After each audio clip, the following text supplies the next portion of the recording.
Hi to all. ఇవాళ recipe వచ్చేసి జున్ను. దీనికోసం నేను కామధేను జున్ను పౌడర్ తీసుకున్నాను. 1/2 లీటర్ ప్యాకెట్ పాలు ఒక గిన్నెలోకి పోసి జున్ను పౌడర్ అందులో మిక్స్ చేయాలి, ఉండలు లేకుండా. తగినంత బెల్లం కలుపుకోవాలి. మొత్తం అంతా మిక్స్ అయ్యే వరకు మంచిగా మిక్స్ చేసుకోవాలి.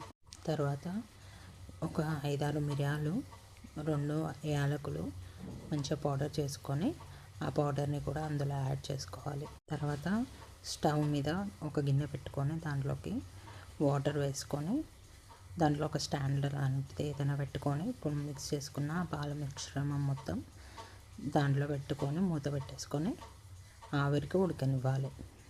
మధ్యలో చెక్ చేసుకుంటూ కుక్ అయిన తర్వాత ఒక ప్లేట్లోకి సర్వ్ చేసుకోవడమే. చాలా టేస్టీగా ఉంది. మీరు కూడా ట్రై చేయండి. If you like this video, please subscribe.